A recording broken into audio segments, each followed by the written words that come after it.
Hi,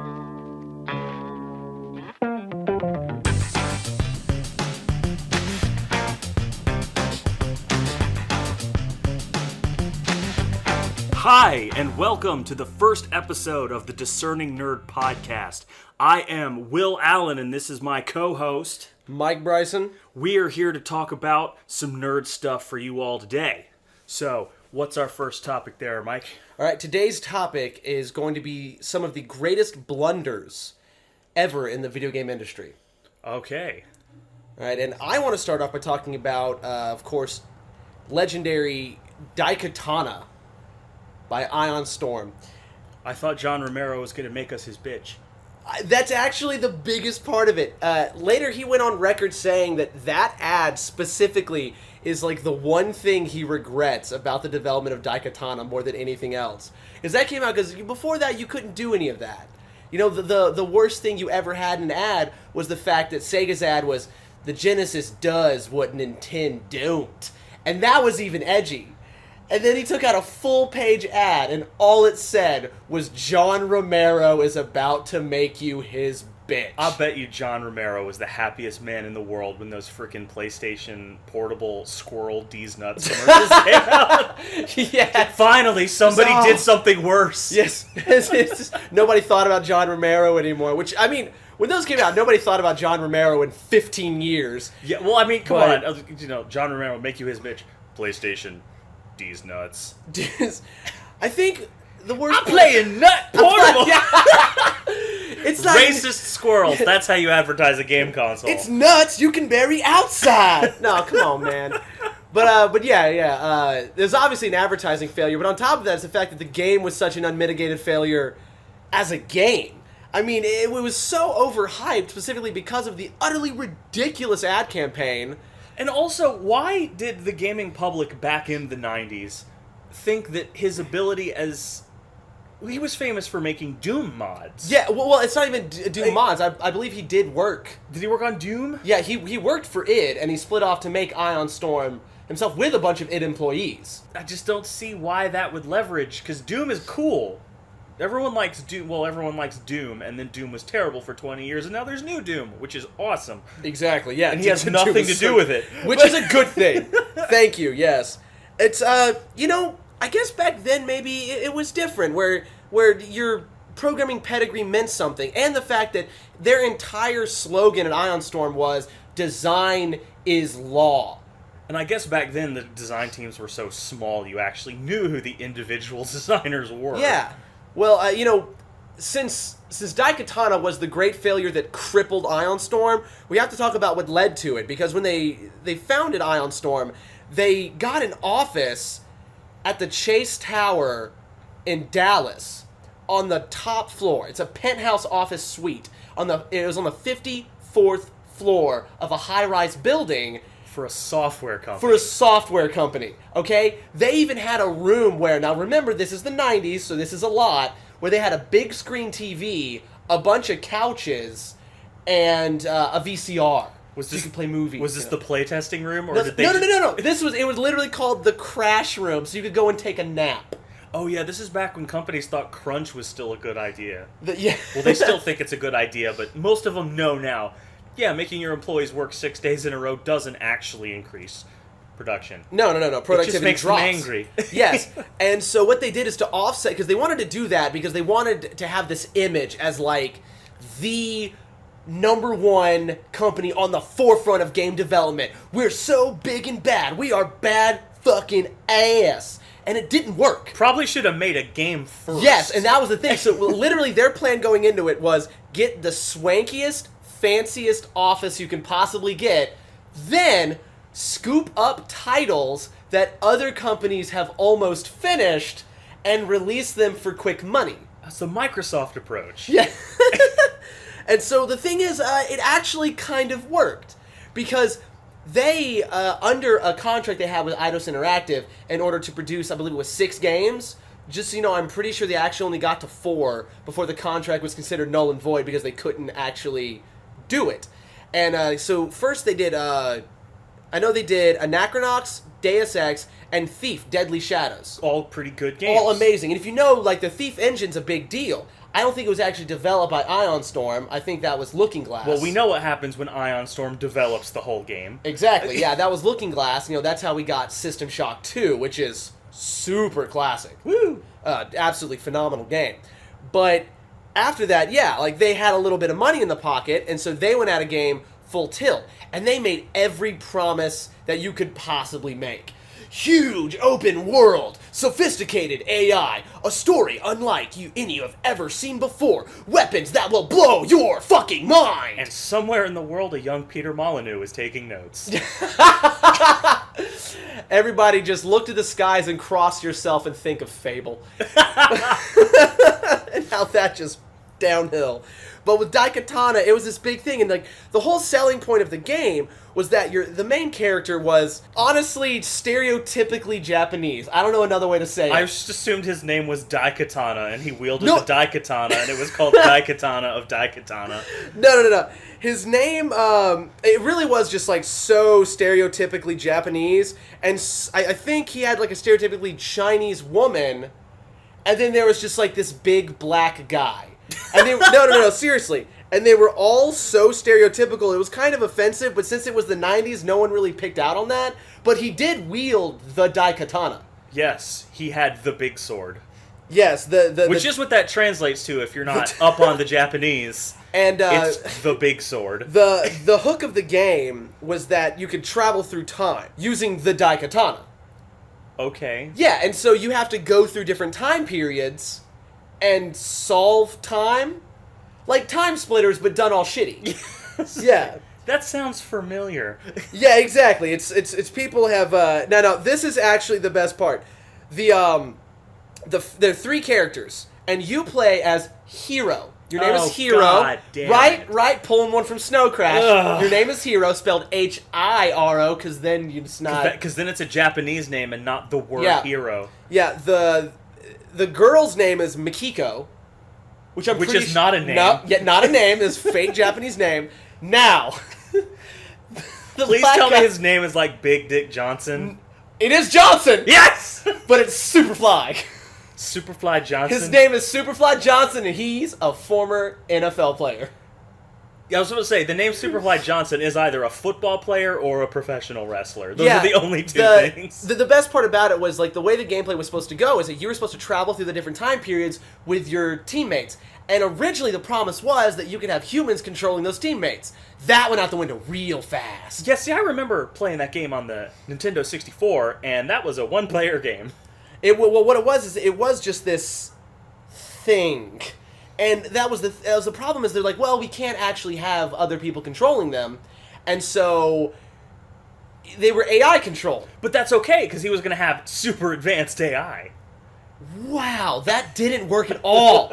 It immediately, the second people tried to play it, they found out that the AI, especially the pathfinding for your little AI bot sidekicks, just didn't work. And so what you had is you had these guys that were constantly running headlong into enemies getting shot. And they included this feature. It's a feature, right? It's not a flaw or a glitch or anything. It's a feature because they meant for it to operate this way. If one of your AI sidekicks dies, you fail the mission. Oh, God. It's like Resident Evil 4. No. You clearly understand but what the you don't have the is. ability to leave your teammates in a dumpster. No, they're always with you. Oh, God. And it was just a horrendously broken game. The enemy AI was stupid. The level design was contrived. The game wasn't nearly as long as it was promised to be. You only visited, seriously, a small handful, I think 5 different time periods. And the story was hackneyed. The voice acting, what little there was god-awful. It was just a bad, total package. Which is sad, because 10 years before that sounds like a pretty good DuckTales game. Right. The best DuckTales game. I think the only DuckTales game. No, there's a DuckTales 2.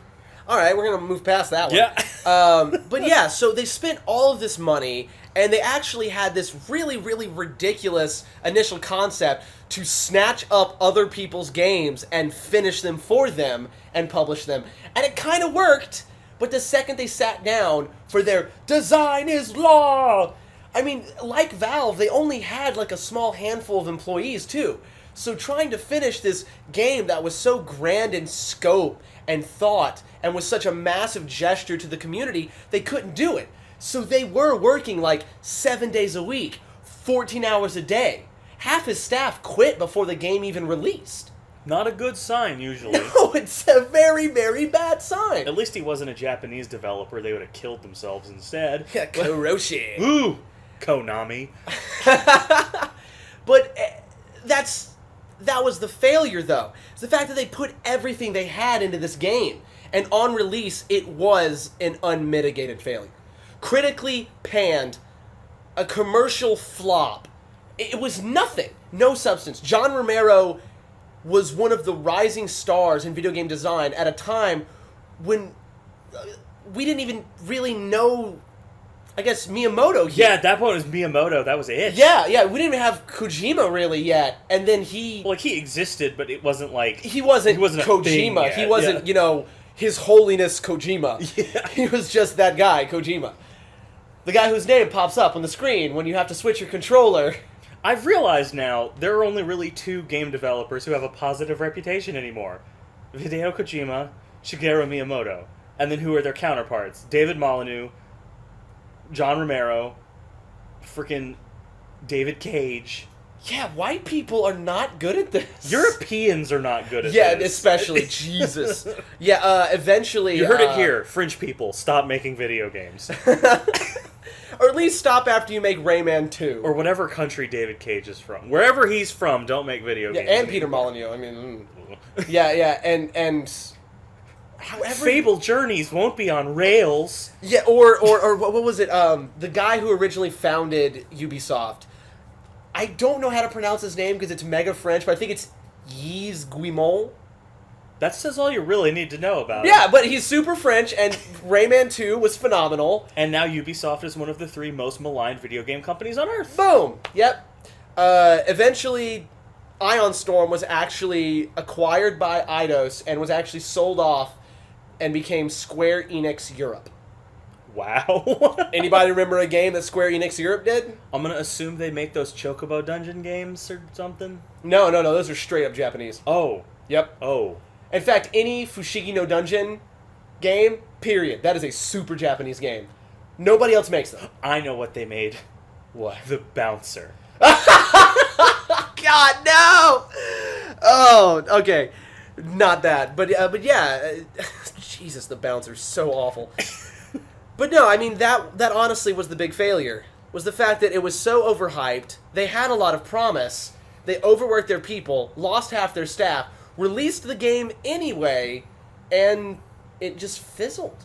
And it took every single employee's career with it.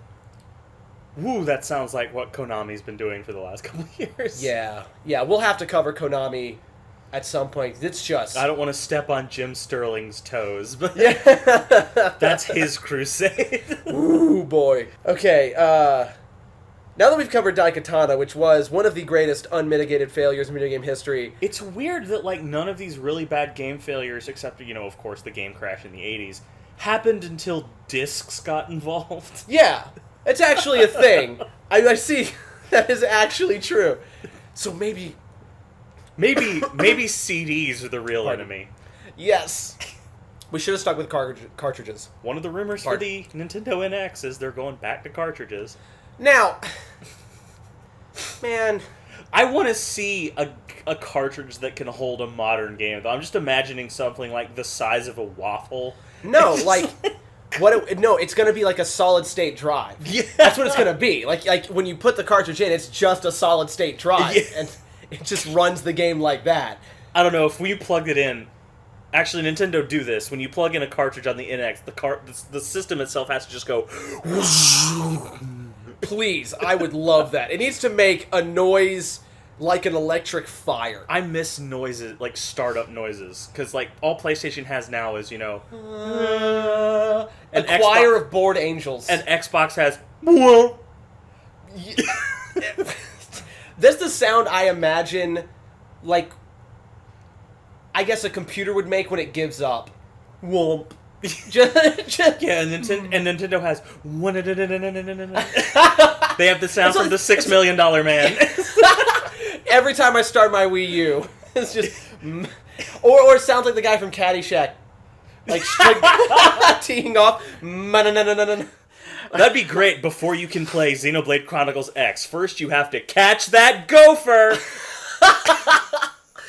Alright, speaking of discs and the horrible failure of them, we gotta talk about how the PlayStation came to be. And okay, we're not saying the PlayStation was a failure. That would be stupid and wrong. No, everyone knows that the PlayStation 2 specifically is the greatest system of all time, with the largest library and a lot of the most classic games. Some of those games going for a higher cost than any other game on the market. Yeah, aside from, I've seen copies. How's it called? Bloodstone? I have no idea. Like $400 Dude, for a PS2 game. Yeah, Valkyrie Profile, original Jesus. sealed, $450. Insane. Hey, Sony, Vita re-release. Well, they did a PSP re-release, Valkyrie Profile Lenneth. Is that the same game? Yes, Oh. but they did change just a couple of things that make certain hardcore fanboys, I have to admit myself among them, agree that the original PlayStation release was better. Okay, so it wasn't like the Chrono Trigger on the DS that was actually better. Oh my god, right? Okay, yes, we have to say that obviously better. I have that. I have Chrono Trigger like on Super Nintendo, on PlayStation, and on 3DS. I only have it on to have PlayStation. it. And everyone's have like, to have oh, it. don't the load times kill you? And I was like, maybe just because I'm playing it on a PS2 instead of a PS1, but there No. are no load times. Well, there are like 3 like anime videos in the thing, and that's the only thing that really has to load. Yeah. Other than that, it just goes seamlessly because it can fit. Yeah. It's not a problem. You can fit it on a memory card. Let's remember that. It's not a big deal. But basically, PlayStation. yeah, PlayStation. The way the PlayStation originally came to be was that back in the day when the Sega CD was hitting the market, Nintendo shit their britches in fear. Which is hilarious in hindsight. Because I think the Sega CD is the second biggest failure of the Sega stuff. Yes. No, it's the 32X. Yeah, the 32X. The Sega CD is third biggest. I really think... After the Saturn and the 32X. Yeah. So- However, having seen someone build their Genesis Mark II with a Sega CD with a 32X, it looks like some sort of weird torture device. yeah, honestly, it's you just snap shit on. It's just build it. They gave it to you. It's like a Lego set. They're like, play games on it. We did that a lot at when I worked at the game store. Was just Just let's plug things onto it. Well, We had the frickin' bazooka light gun. We were Oh yeah, it's the Super Scope for the Super Nintendo. No, That not that one. The one for the Genesis. Oh, why? They had like 2 light gun games, and they both sucked. They had Revolution X and Battle Clash. That's it! Oh, God. Okay. At least the Super Scope came with a game. Yeah, was it that shitty Yoshi game? Or was No, it was the Super Scope game. Oh, yeah. The one where you had to shoot down the missiles, and one of them... Yeah. I'll say the Yeah. only other game that used the Super Scope was But you know, the Yoshi. Super Scope game, it came with 2 games. One was like Battletris. So it was like Tetris with the gun. And then there was the missile one, where you just shot down missiles aimed at you. The Zapper maybe? was better. Everyone knows the Zapper was better. Anyway, PlayStation. the point we're making is Sega CD caused Nintendo to panic. yeah, they panicked and they decided they needed the SNES CD. And they originally, since they didn't really have any chops at building a CD-based console... Fair enough. Yep. Nobody okay. did. They licensed the work, they contracted it out to Sony. Who made DVD players, I think was the logic there. No. That was way before DVD players. They made Walkmans, that was what it was. Bingo. Yeah. But yeah, well, they had active disc technology. You know, they could They do it. had DVD players back then. They just cost $800 and you couldn't buy any movies for them. That was when we were still thinking Laserdisc was where it was at. Yeah, because you know what's great when you're watching a movie, having to eject the disc and flip it over. Immersion. It's better than switching out VHS tapes. It does make the commentary track on Clerks DVDs really funny. Welcome to side 2! But yeah, so they contracted that out. It was called the SNES CD, and it went by a code name at Sony, PlayStation. Yes. And apparently there was some sort of licensing agreement. I think that also might be the first time Nintendo had something with a code name that they used instead of renaming it something stupid. Yeah. And PlayStation was all set to develop it, and they got into this dispute at some point over licensing. And no one actually knows or is willing to talk about like the full details of what they argued about, but it seems petty. Considering what Nintendo let Philips do? Yes. Yeah, because that's what happened is at the next E3 after their dispute, at E3, Sony went up to announce the PlayStation, the SNES CD, and Nintendo stopped them and went, actually, we're developing it with Philips now, who had their very ill-fated CDI. Although at that point, Sony was done, weren't they? Like, they had a working No, model. that's the entire point. They had a working prototype.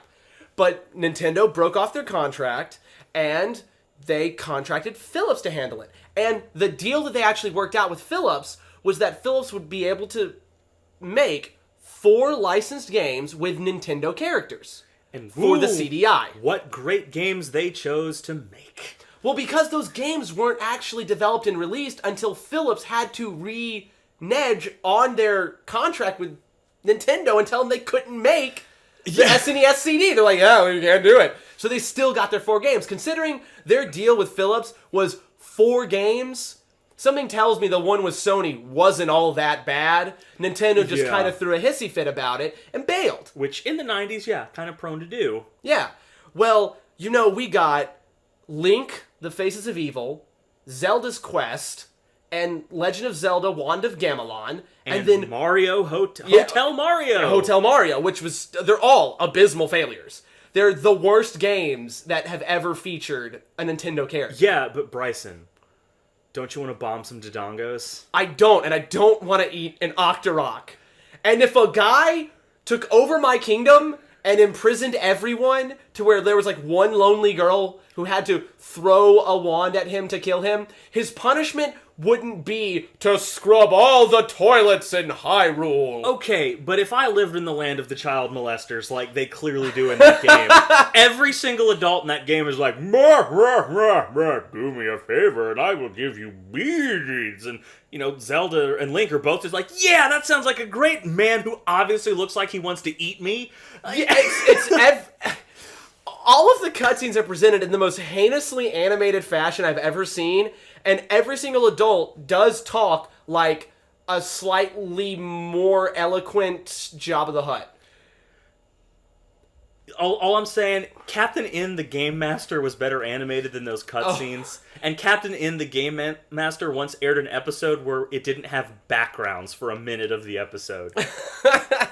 Go watch the Bayou Billy episode. It's a something. Oh, Bayou Billy. Woo! Yeah, that's one. But, Nintendo is responsible for themselves almost going out of the business. Yeah, because literally, this is the greatest part about it, is it was a 32-bit disc system, but the Sony already had it ready to go. All they had to do was get people to start making games for it. And since Nintendo was notorious for rejecting third-party development, to this day, they've really only embraced Square, Namco, and HAL Laboratories, which they even eventually bought. Yeah. Those have been like the ones closest to their heart. And now, since they basically own Sega, so... Yeah, they own Sega now. But, so Sony just went ham on it. They're like, anyone wants to develop a game for our system? And here's how you do it. Look what they freaking inherited. They got Mega Man away from Nintendo. They got Final Fantasy away from Nintendo. Oh my god, right? That's insane. And, I mean, it's a 32-bit system. It went head-to-head. It got Castlevania away from... Oh, God. Symphony of the Night. What a crusher.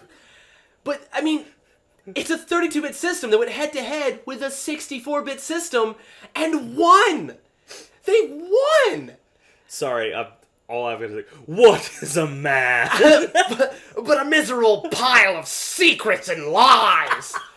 Die, monster! Yes. 90s cutscenes were the best. I still will play that game just to listen to people talk. Same with Ape Escape. Ape Escape has the most atrocious voice acting. And, freaking... Describe it to me. Devil May Cry. Yes, the first one? I was supposed to be the one to fill your dark soul with light! Greatest outburst in video game history. It's totally unearned, too. It doesn't even... Like, they knew each other for, 4 hours. She doesn't have a name. Yeah, it's Trish. He knows it's Trish. Yeah, but he doesn't call her that. Fuck it. But yeah, and so the PlayStation steamrolled it strictly because they used discs. They used discs so they could fit more game. And to be totally clear, I love the N64. We all do. That was a great console, but the PlayStation's a better console. Yes. Look, okay, I want to do this. Specifically, look at the character models on the N64. Infinitely better than what we could do on the PlayStation. Infinitely better. But look at the backgrounds. Look at Final Fantasy VIII. I know it's not a great game, but the backgrounds look at are beautiful. Beautiful. And there would be times where they would have like full motion video going on in the background while your character could still move around. It looked jarring, but it worked. Whereas most of the backgrounds in N64 games are pre-rendered. The only games that didn't do that, you had to have the expansion pack because it needed extra RAM because you put all your shit on a cartridge. Ooh, Donkey Kong 64. So good, though. This Kong has a funny face.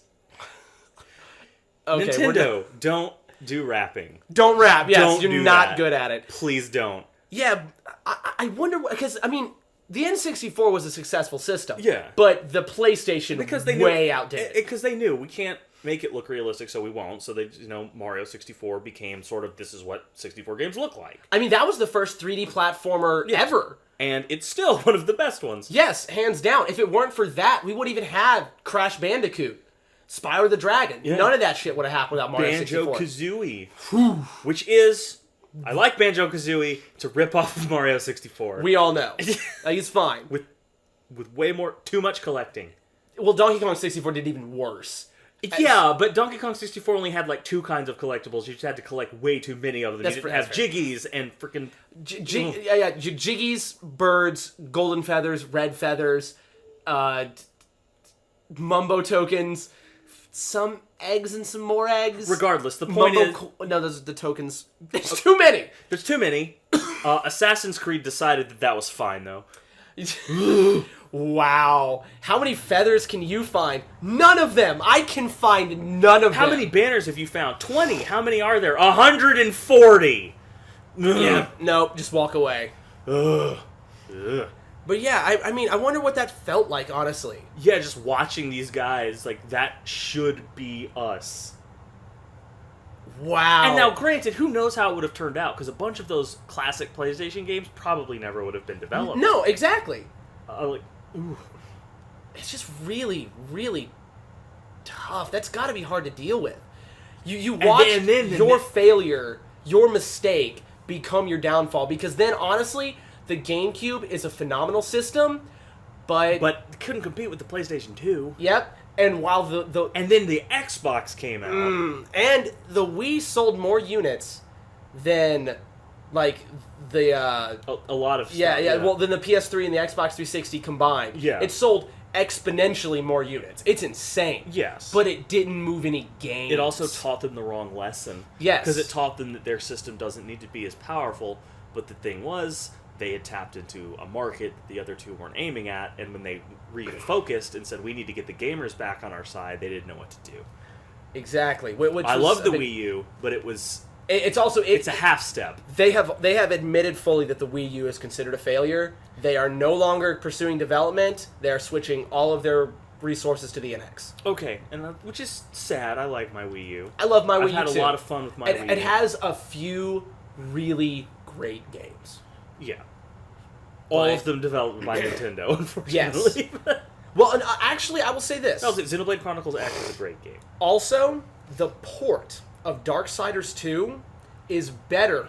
The Wii U version is better than the other versions, strictly because it has identical controls, but the inventory system for switching weapons and using potions and stuff like that, it's right there. You just touch something and you're done. And Rayman Legends, the Wii U version, is the best version. Yeah, hands down. It's phenomenal. But yeah, that... Whoa, Black Betty. You mean... That demo sold me that game. The worst part is Castle Rock isn't even, whoa, Black Betty, Bam-a-lam. It's...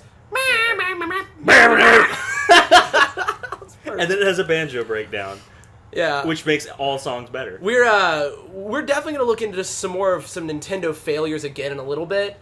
But I know that you really want to talk about this one. Because I don't know that much about this one, but this was, I know, an unmitigated failure. Oh man, we're going to talk about Kingdoms of Amalur, a game that succeeded its way into failure. That is the greatest line of like a near miss I have ever heard. Because Kingdoms of Amalur, I'm sure most of you know it because you downloaded the demo to get the Dragon Age 2 armor that you got for completing the demo. That's why I downloaded the demo, and I thought it was fun. The game is really good. It's a great game. It scored super well. It also put the studio that developed it out of business because it wasn't successful enough. What happened was the developer 38 Studios signed a deal with the Rhode Island government to secure them a $75 million business loan if they would move production to Rhode Island from Massachusetts. And, they were trying to stimulate their own economy. So they did. And then they put they pulled out all the stops. They got R.A. Salvatore to write the backstory and the story for the game. They got Todd McFarlane to do all these designs and stuff for it. They brought their A game. Jesus. In 90 days, the game moved 1.2 million copies. For a new IP, that's freaking amazing. Yeah. But to break even, to pay back the loan they took out. Yeah, this is the most insane part right here. They had to sell 3 million copies. That's insane. The studio knew they couldn't do it. The studio declared bankruptcy like 4 months after the game came out. I mean, what were they? What was the dream there? Like, what could have possibly happened that was positive? Oh, because Kingdoms of Amalur was supposed to be the lead-in to an MMO. Developed by them? Yes. I mean... And the reason they took that $75 million loan wasn't to make Kingdoms of Amalur Reckoning. It was to make the MMO based in the world. And they developed Kingdoms of Amalur Reckoning, and then immediately started working on this other thing, which they then realized the amount of money we borrowed isn't enough to finish the game, and the game we released didn't sell enough copies to break us even so we can get more loans or generate us any capital. God. So a game that is good. A great game, reviewed well, like average is like 86%. I've heard a lot of people compare it and say like it's kind of what Fable should have been. It's real, especially the time it came out. It's exactly how you wanted Dragon Age 2 to be. Yeah. Because faster combat, like combos, action RPG. Not my favorite genre, but yeah, it works. Well, yeah, I play a lot of action RPGs, and I can say I never played Kingdoms of Amalur You know what it reminds Reckoning, me a but lot I've of? always wanted to. A lot of, in hindsight, it plays like fast Dark Souls. Which, I mean, It's not as hard, but... Yeah. Of course, because it can't be. Fast Dark Souls is just Bloodborne. No, like fast, like... Fast Dark Souls. Fast Dark Souls. Like fast actual Dark Souls, not Dark Souls, but faster and a little different. Yeah. Yeah, I got you. But yeah, so they... But if the game had flopped, they could have written it off. Oh, so it's like in The Producers. Yeah. Where they needed the game to fail completely. Which they didn't want it. They either had to have the game fail completely so they could write off the losses, there's no way to pay it back, we're bankrupt, whatever, start over. But it was a critical success and a mild success and in the market. And a moderate market success. Ouch. Which put them firmly in we didn't make enough money to pay you back. But we clearly made money. Oh, that's so harsh. Like, ugh. God. That's another one where, like, I feel like the second they saw it, like, they were watching it. Well, they tried to do a dirty scam, and it backfired on Well, they were, like, watching their sales numbers roll over, and they're seeing that number get close to 1 million, and they were like, no, and it hit, and they're like, oh, we're a mild success. Oh no, and they just stare at their bloody hands. And honestly, I think that game is the perfect, like, microcosm of development costs versus sales that's about to kill the AAA gaming industry. Yeah. Tomb Raider 2012 sold 3.2 million copies. Square Enix considers that underperforming because the development costs were so high they needed to sell 4 million to make a profit. Which, I mean, don't get me wrong, the game's as beautiful as any Uncharted game. But here's the thing. It's gorgeous. Gamers have proven we will totally play a super budget title. It has to be good. It doesn't have to look like a frickin' real life movie. It helps, but barely. It's cool, but like... Yes, The it's Order a novelty. 1866. Gorgeous. Beautiful game. Horrible game. Yeah. Failed. Cost them a ton of money. Minecraft. Dude bashed it together in Unix in like a month. And it's the most successful game in the last 20 years. of all time. It is the most successful game of all time. That's insane. Yeah. I think more people own a copy of Minecraft than own a copy of Tetris. And let's look at the most popular games from like the last 5 years. I mean, obviously Call of Duty and crap like that, just based on sales. But Binding of Isaac, freaking Undertale. Yeah, indie games. Yeah, indie games that are developed by small teams or even one person. Fez. Although, poor Robert. Poor Robert. I don't know if we should say poor Robert. Quotation, poor Robert Fish quotation. Because we'll take a little side detour in that. Literally, that guy's decided to never make a game again because he got his feelings hurt. I'm on two minds on it. One, he was a very thin-skinned individual. Two, the abuse piled on that guy. Especially, I can see why. Yeah.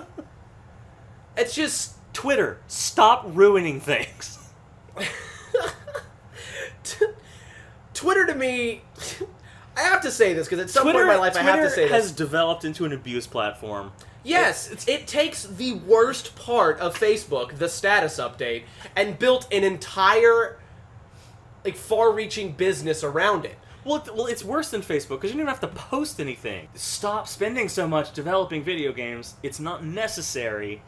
Yeah, that's I'm sick of having to wait 8 years to get to play the next game in my series. Final Fantasy 15 has been in development since 2009. And, if we can be honest, especially with the surge in popularity of indie games, I mean, look, everyone's raving about how good Song of the Deep is. Yeah. That's from Insomniac, Or what's that brand new, I Am Setsuna? Yeah, it's a throwback game. And everyone's like, oh, this is super great. Shovel Knight. Shovel Knight! Shovel Knight got an amiibo. Dude! That game is a throwback. The only thing about it that isn't pure NES is the fact that it has parallax scrolling, which the NES didn't It's do. a game that was developed after that was invented. And it adds to the game. It looks great. Yeah. Okay? So, we'll look at that. And the fact that, it has a very small color palette. Yeah. Because it's meant to look like an NES game. And it does sounds look like an NES game. And it plays like Melee Mega Man. Oh man, and honestly, I like it better than Mega Man because I don't like the controls in the classic Mega Man games. I find them way too loose. You slide around. Yes. You have a delay on your jump. It's hard to get used to. I don't like it. Mega Man is one of those games that I will say is hard, but it's hard because it's hard for the wrong reasons. It's hard. They fixed it in Mega Man X. Yeah, Mega Man X. Can we all agree that... And I can beat a Mega Man X game. And we'll say that... cannot beat a Mega Man game. I will say that Mega Man X stayed good, and even stayed great, up until... X7. X7, yeah. we can say. Because, any of the 2D, fucking great, man. Those are some solid games. And everyone should be happy to go back and play them and cry because you can't beat them. Oh, Jesus. You can't. Even trying to fight Sigma in Mega Man X1 is a chore. But, we're reaching this point where you look at all these indie developers... Well, here's the other problem. And you see they're so successful, the game needs to sell on its gameplay. Yeah, and I don't mind a story-based game. My favorite game in 2015 was Life is Strange. That's barely a game. Mm-hmm. That's a freaking visual novel. I love BioShock Infinite. It's like playing a movie. Yeah. The action sequences are, can we be completely honest, neat but uninspired. Yeah. The enemy design is cool, but and you not hit a lot of in the that enemies game are where different. it's just bullet sponges. Yeah. And fuck the end level. Yeah. God damn, I hate that. The only time I died in the entire game on normal difficulty was during the Horde boss at the end? Was during the fucking end of the game. It's a great way to end the game, though. It is Songbird, dude. But it's not as good as freaking BioShock. The thing is, what I will say about this with BioShock is I'm glad that they gave us a final boss. I just wish the final boss hadn't been literally like a final boss from a Super Nintendo game. Yeah, but you had the whole thing leading up to it where you turned into a Big Daddy. Yeah, and that was done Spoilers. Well. Yeah, okay. Spoilers for a 10-year-old game. Yeah, so it's not our fault. You should have played it by now. Yeah. If you haven't played, I'll forgive you for not playing BioShock 2. Yeah. Because it doesn't really tie in. It was made by 2K Marin. It wasn't BioShock and BioShock Infinite, play them. Yes, especially considering that if you got Bioshock Infinite because everyone on the internet creamed their pants over it, you got a free copy of Bioshock. Yeah. You don't have an excuse. Yeah, if you're on Steam, someone gave it to you. Yeah, well, it's the PS3 version of Bioshock Infinite. Yeah. Comes with a free copy of Bioshock 1. Yes, it does. Boom! Done! Play the game. Also, play Bioshock Infinite. If for no other reason than you get to hear the old slave song version of Fortunate Son. Yes! You also, A barbershop quartet of Everyone Wants to Rule the World. Yes! Because you know what I think when I think 1910's barbershop quartet? The Beastie Boys. I don't think that. Those developers do, and that's why they're good at their jobs. But here, yeah, to bring it back to Kingdoms of Amalur, it's a great example of the problem. And it is that they're producing games that literally can't possibly recoup their losses just in an effort to build a name. Yeah. And that doesn't work because we will take a game that looks like it was made for the NES as long as it plays well. And we'll fucking pay money for that game. It just has to be fun. Boom. Again, freaking Indigo Prophecy. David Cage games. What are the other ones? Indigo Prophecy. I don't. No, that's the same game. But his whole thing, it must be cinematic. My game are like movies. No! What voice was that? Go watch an interview with Fair that enough. guy. All right. But no. And the Indigo Prophecy goes so batshit insane. Also, that voice was the wall-eyed guy from Casablanca. It was also the midget from Pleasure Island or Fantasy Island. The plane. I'm sorry I said Pleasure Island. That's a completely different thing. Tom Selleck wasn't in Pleasure Island. No, he was not. He could be. That kind of mustache? Mm. All right. Do we both just make scrumptious noises about Tom Selleck's mustache? Might have. Fair enough. But yeah, and it's something I think that a lot of studios really need to get through their heads, especially AAA developers, is that I'm actually going to bring up Ubisoft for this. Because right before they got really big, they produced a small 2D Metroidvania, sort of, called Outland. That used an Ikaruga, color switch style to, negate Yeah, I've never heard of this game, so... I have it. It is phenomenal. It's ridiculously good. It got amazing scores across the board. It was actually, I don't know another way to say this. It's an indie title developed by a AAA developer and publisher now. And they've started doing that. Phenomenal. Square Enix made, at least they published, Life is Strange, which is a game they wouldn't have touched 3 years ago. And like I said, Insomniac Games has an amazing pedigree, and they made Song of the Deep. Yeah, Life is Strange is also episodic, and apparently Square Enix is all about episodic games now because it worked for Telltale. Oh boy, we're going to cover that, don't worry. Why Hitman? We're going to cover that one. Trust me, we're going to get to that one, because I have, the bone to pick. Although, that being said, Telltale Batman, looking forward to that. Telltale Borderlands was iffy, but still good. You gotta pick it up. It's the one I'm missing, because I'm not buying Minecraft Story Mode. Mm-mm. Why would you? No. I don't like Minecraft. It's like a Flash animation given life. Yeah. Don't need it. It's for children. I can say exactly. It's and speaking of things for children, I told you we would get back to the failure of Nintendo's consoles in a little bit, and we're going to touch on it with... And by failure, we mean their greatest success, but... Their greatest success hardware-wise. Yes. Their greatest failure in selling games to go with it. Because we're going to talk about motion controls. And I actually realized that the very first time that motion controls were actually commercially available... We're also wrong. It's the Power Glove. I was actually going to say it's the Power Glove. Nintendo. Because we were originally saying, I think it was the iToy. No, it was the Power Glove. It's so bad. God damn it. Lucas. Fred fucking Savage. Get your shit together, dude. Anyway. That's a weird movie, by the way. If you've never watched The Wizard, there's a plot point in that movie where a girl pretends to be molested by an adult to get away from him. And the worst part is if you really think about it, that guy's just doing his job. Yeah, his job is to catch wayward children, and they've run away from home and stolen an autistic child to force him to compete in a video game tournament. For togetherness or some shit. California. Fuck! Oh, Jesus. Anyway, yeah, there's a scene where she literally, like, he's chasing them, and he's about to catch them, and the girl touched my breast! Which she doesn't have, because she's, like, 10. Yeah, and, like, the guy gets taken away, like... And he even, like, recoils from her, like, no, No, that didn't happen. And, yeah, like, if you say that shit about somebody... He can go to jail. Yeah, that's it. He doesn't have his job anymore. Yeah. You ruined that man's life because... Because she wanted to play Super Mario 3. California. Fuck. Also, you get to see... that movie was just Rain Man for children. Yeah. And you get to see Christian Slater totally sleep in a bed with his movie dad. That's nice. Even they look the same age because Christian Slater permanently looked 40. Right. Yeah. Hey. I'm only 18 years old. Even when he was only 18 years old. Remember when you guys liked Heathers?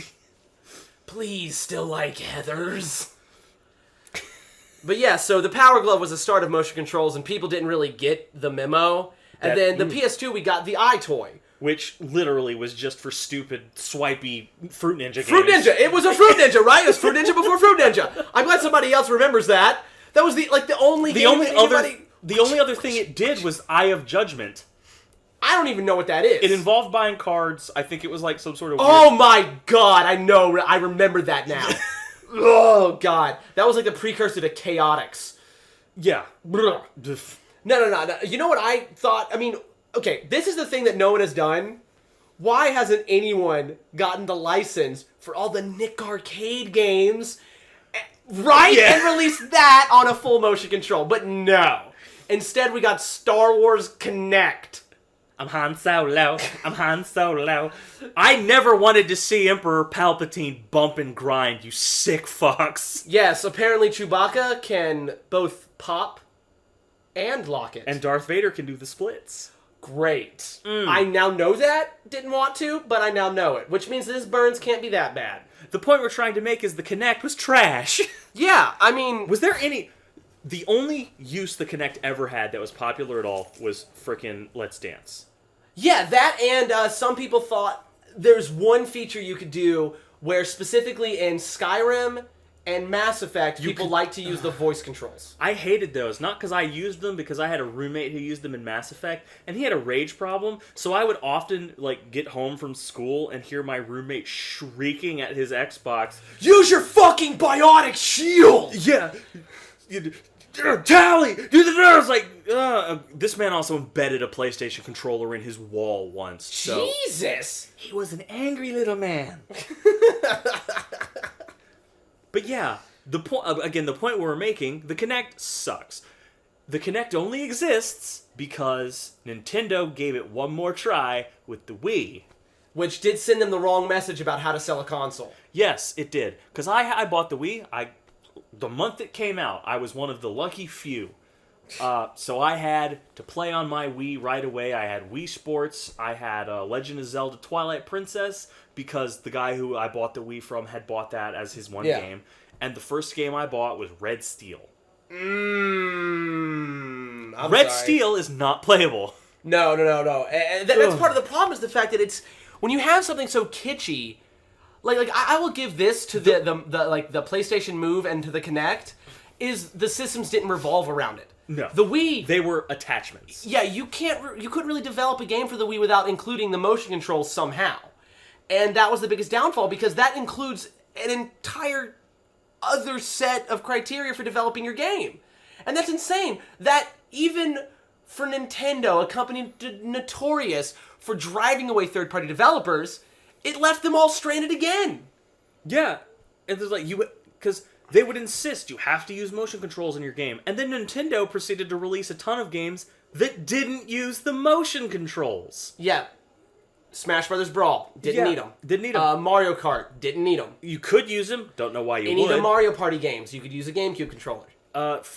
Even Mario Galaxy. You could use the motion controls to collect star bits, but you didn't have to. No, you just use the controller like a controller. It ruined Twilight Princess, because having to attack with the frickin' swipes was hard. Well, that's like using, like, it's akin to using the nunchuck on Hyrule Warriors for Wii U. Mm-hmm. Dude, at the end of the day, I am, like, throwing out my shoulder just to try to take some bosses down. Yeah. It hurts. And that actually brings me to the biggest gripe about motion controls. Maybe someday motion controls, when it doesn't require you to have a big open space to play your games, which means you can't be chilling on the couch. Yeah. And you look like a fucking idiot. You look like a moron. I don't think there's any way to avoid that with motion controls, though. Because, like, because I remember, like, Star Wars Kinect came with, like, a big lightsaber thing. Yeah. To hold for the parts of that game that needed it. Because otherwise, you were just flailing around. Yeah, with nothing. And at least if you had a plastic lightsaber, people understood what you were doing. Yeah. And I will say this, oddly enough, you know what, the games on the Wii that I look the least idiotic playing are Dead Space Extraction and No More Heroes. Well, yeah, because and especially, and the Wii U addressed a lot of this, to be fair. Once Wii Motion Plus became part of the thing, and you had one-to-one controls, and you could make subtle gestures... A lot better. A lot better.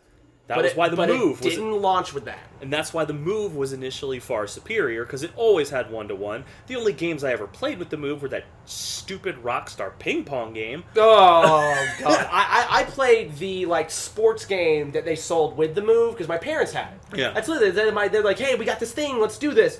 And so, I did it. Yeah, and it's like the Wii. People bought it as an exercise tool, because they could do Wii Fitness and they could do Wii Bowling. And Wii Bowling is no Milo's Astro Lanes. Nice.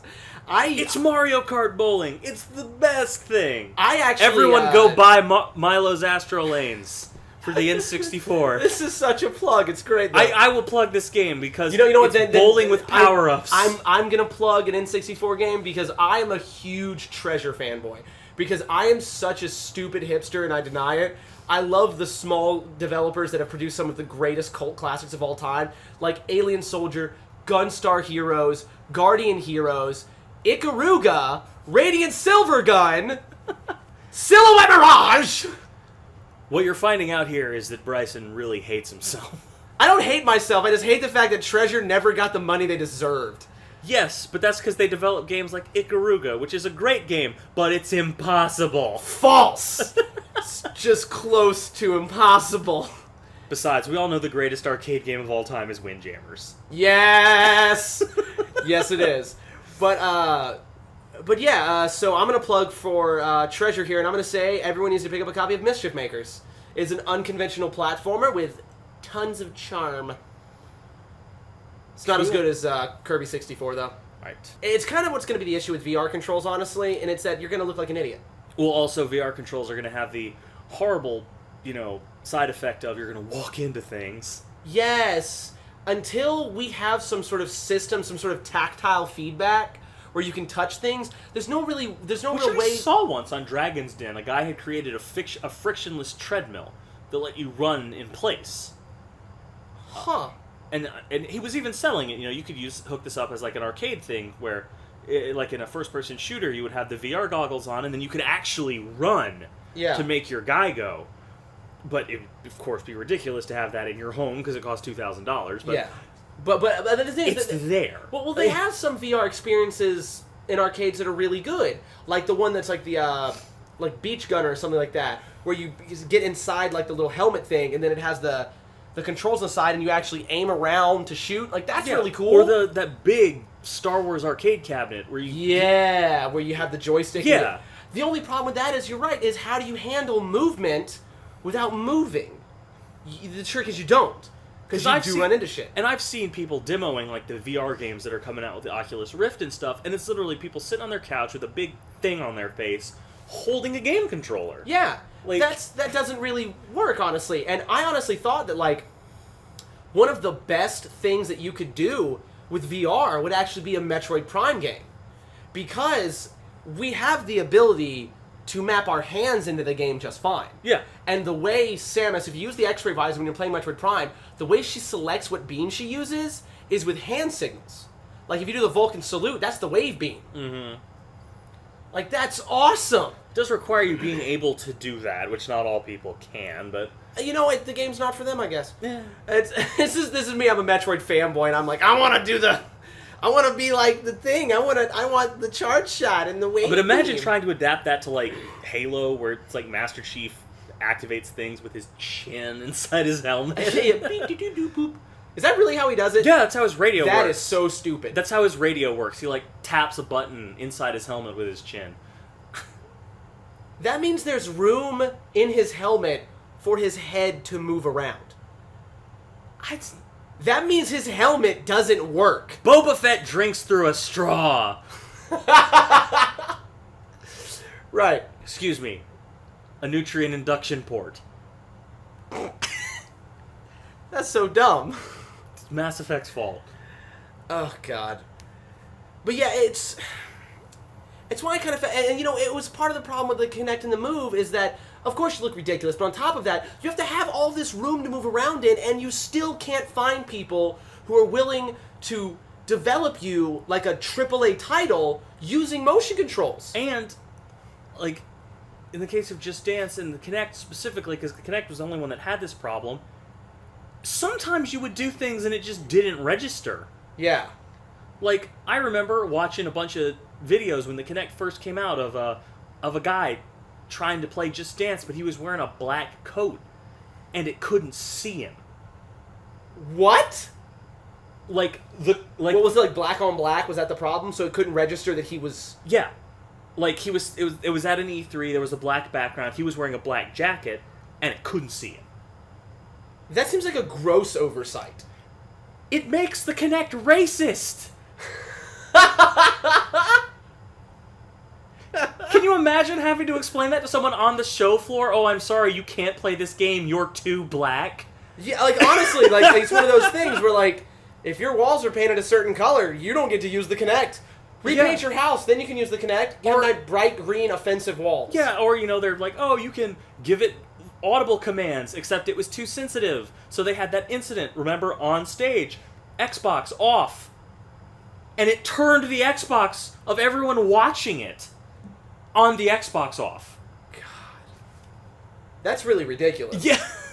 People watching about the Kinect. They were watching E3 on that, you know, exclusive Microsoft stream they were doing on their 360s, and the guy said, Xbox off, and all their Xboxes went off. That's utterly ridiculous. That's such a gross oversight. Like, honestly, that's insane. And then, when they released the Xbox One, remember, the Kinect is totally vital. You can't have an Xbox One without a Kinect. It won't work right. And then 6 months later... We got you an Xbox One without Kinect, because it wasn't necessary at all. No. And once again, they didn't have anyone developing titles that utilize the Kinect properly. No, well, it's really only one way to do it properly, which is dancing games, so... Well, I mean, honestly, can we get a Star Wars game? It's just lightsaber duelings? Yes, why don't we have that? Well, they tried. It failed. I don't know, I feel like they could make that game. Well, they did have that game in Red Steel, kind of. It's supposed to be a sword fighting game. Red Steel 2. Yeah, Red Steel 2 was not nearly as broken, which... How the hell does a game that bad get a sequel? Somebody was greasing palms. It sold really well.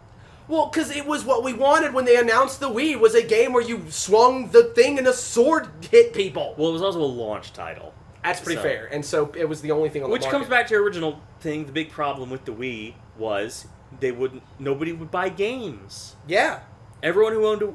Okay, first off, 50% of the people who owned a Wii never bought a game. They played Wii Sports. That was all they ever did with it. Yes, that's a big part of it. Or they bought Wii Fitness and just played that.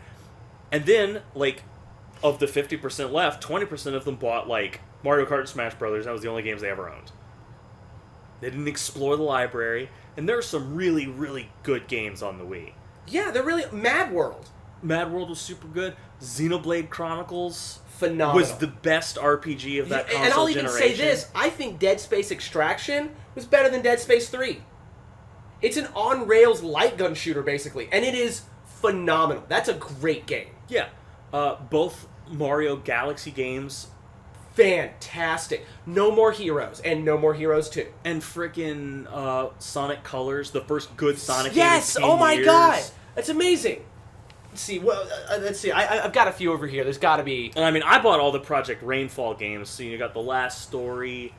Yes, that's stuff which is not as good as Xenoblade Chronicles, but it's still pretty good. And Pandora's Tower. Yeah. Yeah, those are all ones that I have unfortunately skipped out on before they got super expensive. And of course, the best, rarest Fire Emblem game that's available in America. Yes. Radiant Dawn is so good. It's so good, but it's impossible to find. So I don't had to even try. pay $75 for it. I will say this: if we ever have a genuine, open, and generous following. If one of you could do me a favor and buy me that for Christmas, that would be so great. Like if you're going back and listening to this first episode after finding us and loving us, please buy me that game. And if more than one person buys me that game, I will keep every copy. I mean it. Okay. That's fine. But basically, motion controls are clearly like the main fault with motion controls, and the reason they're one of the biggest blunders in video game, flat out, potentially because it dominated game development for like 3 years, and we don't have anything good to show for it that really utilized the motion controls in any meaningful way. Except for a ruined Star Fox game. Yeah. All right. That's about all the time we have for you guys today. I guess subscribe. Yeah, that's a good one. Like, share, and subscribe. Leave a rating or review on iTunes when we get ourselves up on iTunes. That would really help us out. And for the YouTube viewers, if you want to leave a comment saying a topic you'd like us to talk about, we would love that and appreciate it because we are open to anything nerd. Yes. That's card games, board games, tabletops, video games, comic books, movies, TV shows. Yeah, music, books, clothing. We'll do nerd. Okay. I promise. We could probably do a whole episode about Hot Topic. That would piss off a lot of vamp kids. I don't care. It's their lair. Hot Topic is good for 3 things: buying pants with spikes on them and pop vinyls. And on that note, we say good evening to you folks and thank you for listening.